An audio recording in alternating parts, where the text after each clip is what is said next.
বন্ধুরা, আজকের বিষয় হলো পাপী মানুষ সুখী কেন হয়। কারণ নন্দভদ্রের এই আশঙ্কা ছিল যে পাপী মানুষ সুখী কেন হয়। তার আশঙ্কা কিভাবে দূর হলো চলুন জেনে নেই আজকের এই ভিডিওতে। বন্ধুরা, আপনারা হয়তো ব্যাসমুনির নাম নিশ্চয় শুনেছেন, যিনি মহাভারতের সাথে সাথে 18টি মহাপুরাণের রচয়িতা, যিনি স্বয়ং ভগবান শ্রীহরি বিষ্ণুরই অবতার ছিলেন, যার মধ্যে অতীত, ভবিষ্যৎ আর বর্তমান কাল নিয়ে জানার দিব্য দৃষ্টি প্রাপ্ত ছিল। এর সাথে সাথে তিনি সবই জীবজন্তু, পোকামাকড়, পশু পাখির ভাষা ও মনোভাব বুঝতে পারতেন। একদিন ভগবান ব্যাসমুনি কোথাও যাচ্ছিলেন, তখন তিনি হঠাৎ করে পথে একটি পোকাকে খুবই দ্রুত গতিতে যেতে দেখলেন। ব্যাসমুনি পোকার ভাষায় পোকাকে বললেন, কেন ভাই, তুমি এত দ্রুত কোথায় যাচ্ছ? তোমার উপর কিসের বিপদ আসতে চলেছে? তখন পোকা বলল, হে মুনীশ্বর, আমি এই জন্যই পালাচ্ছি, কারণ অনেক বড় একটি গরু গাড়ি এদিকেই ছুটে আসছে। যদি সে আমাকে পিষে না দেয়, তাই আমি আমার প্রাণ বাঁচানোর চেষ্টা করছি।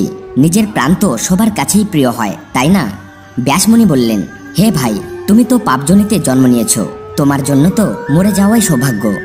মানুষ যদি মৃত্যুকে ভয় পায় তাহলে ঠিক আছে, কারণ বহু সৌভাগ্যে মানব জীবন পাওয়া যায়, কিন্তু তোমার এই কীট শরীর ছাড়তে কিসের এত ভয়? তখন পোকা বলতে লাগলো, হে মহর্ষি, আমি মৃত্যুকে ভয় পাই না, আমি তো এই ভেবে ভয়ভীত, কারণ আমার চেয়ে আরও অনেক অধম কীট জনি রয়েছে, কোথাও আমি মরে গিয়ে সেই সব জনিতে না চলে যাই। ব্যাসমুনি বললেন, হে পোকা, তুমি ভয় পেও না, আমি কথা দিলাম, যতক্ষণ না তোমাকে আমি মানব শরীরে পাঠিয়ে দেব, ততক্ষণ তোমার জন্ম যে যে জনিতেই হবে, আমি তোমাকে সেই সেই জনি থেকেই উদ্ধার করে যাব। বন্ধুরা, ব্যাসমুনি এইভাবে বোঝানোর পর ওই পোকাটি আবার পিছনে ঘুরে আসে আর গরু গাড়ির চাকার নিচে পড়ে মারা যায়। মৃত্যুর পর সে কাকের জনিতে জন্ম নিল, কাকের পর সে শিয়ালের জনিতে জন্ম নিল। সে যখন যখন যেখানে যেখানে জন্ম নিল, ব্যাসমুনি এসে তাকে তার পূর্বজন্মের কথা স্মরণ করিয়ে দিলেন, যার ফলে সে সেই সব জনি থেকে খুবই তাড়াতাড়ি মুক্তি পেয়ে গেল। এইভাবে ওই জীব কখনো কুকুর, কখনো গাধা, কখনো কুমির, কখনো পাখি রূপে জন্ম নিল। ব্যাসমুনি তাকে উদ্ধার করতে থাকেন। এভাবেই সে চণ্ডাল, শূদ্র, বৈশ্য, ক্ষত্রিয় আর ব্রাহ্মণ হয়। এরপর ভগবান ব্যাসমুনি তাকে মন্ত্র দীক্ষা দিয়ে নিজের শিষ্য বানিয়ে নিলেন, যার ফলে তার মধ্যে 4 বেদেরই জ্ঞান হয়। একদিন ব্যাসমুনি সেই ব্রাহ্মণ বালককে, যে এখনো 5 বছরের ছিল, তিনি নন্দভদ্রের আশঙ্কা দূর করতে তাকে পাঠিয়ে দিলেন। কারণ নন্দভদ্রের এই আশঙ্কা ছিল যে পাপী মানুষদের সুখী কেন দেখা যায়। বন্ধুরা, তখন ওই ব্রাহ্মণ বালক নন্দভদ্রের আশঙ্কা এইভাবে দূর করলেন। ওই বালক নন্দভদ্রের কাছে এসে নন্দভদ্রকে বলেন, হে নন্দভদ্র, এ তো বড়ই স্পষ্ট, মন দিয়ে শোনো, আমি তোমার সমস্যার সমাধান করতে এসেছি।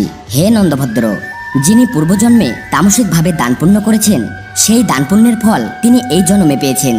কিন্তু তামসিকভাবে যে ধর্মকর্ম করা হয়, তার ফলস্বরূপ মানুষের ধর্মে কোনো অনুরাগ হয় না, আর সেই পাপীকে সুখী দেখা যায়। এমন মানুষ পুণ্যফল ভোগ করে নরকে যায়, এতে কোনো সন্দেহ নেই। হে নন্দভদ্র, এই বিষয়ে মার্কণ্ডেয়জি বলেছেন, এই কথাগুলো সবসময় মাথায় রাখা উচিত, যা 4 প্রকারের। প্রথম, যারা ইহলোকে সুখ ভোগ করে কিন্তু তাদের জন্য পরলোকে কোনো সুখ নেই। দ্বিতীয়, যারা ইহলোকে দুঃখ ভোগ করে তাদের জন্য পরলোকে সবই সুখ রয়েছে। তৃতীয়, এমন যারা ইহলোকে সুখ ভোগ করে তারা পরলোকে গিয়েও সুখ উপভোগ করে। আর চতুর্থ, এমন যারা ইহলোকে না কোনো সুখ পেয়ে থাকে, না পরলোকে গিয়েও কোনো সুখ পেয়ে থাকে। যাদের পূর্বজন্মে অর্জন করা সব পুণ্য সমাপ্ত হয়ে গেছে, তারা ইহলোকে পরম সুখ ভোগ করে। কিন্তু ওই ব্যক্তি যদি আবারও পুণ্যের উপার্জন না করে, তাহলে সেই ভাগ্যহীন মানুষের প্রাপ্ত হওয়া সেই সুখ কেবল ইহলোক পর্যন্তই থেকে যায়। কিন্তু যাদের কাছে পূর্বজন্মের উপার্জন করা কোনো পুণ্য নেই, আর এই জন্মে সে যে কোনোভাবেই হোক ভালো কর্মের দ্বারাই পুণ্যের উপার্জন করেছে, সেই বুদ্ধিমান মানুষ নিশ্চিতভাবে পরলোকে গিয়ে বিশাল সুখ উপভোগ করে। যাদের কাছে পূর্বজন্মের উপার্জন করা পুণ্য এখনো আছেই, কিন্তু তবুও সে এই জন্মেও ভালো কর্মের দ্বারাই পুণ্যের উপার্জন করলো, এমন বুদ্ধিমান মানুষ কিছু কিছুই হয়ে থাকে। তিনি লোক পরলোক 2 লোকেই সুখী হন। হে নন্দভদ্র, যার কাছে পূর্বজন্মের কোনো পুণ্য নেই, আর এই জন্মেও সে কোনো পুণ্য উপার্জন করলো না, এমন মানুষ না তো এই লোকে কোনো সুখ পেয়ে থাকে, না তো পরলোকে গিয়ে কোনো সুখ পেয়ে থাকে। বন্ধুরা, এইভাবে ওই ব্রাহ্মণ বালক নন্দভদ্রের সমস্যার সমাধান করেন। এর পরজন্মে সেই বালক কুশারু আর মিত্রার পুত্র হয়, যিনি মহর্ষি মৈত্রী নামে প্রসিদ্ধ হন। তো বন্ধুরা, ভিডিওটি ভালো লাগলে অবশ্যই একটি লাইক করে দিবেন, আর কমেন্ট বক্সে পুরো শ্রদ্ধার সাথে লিখবেন, জয় শ্রীকৃষ্ণ, রাধে রাধে।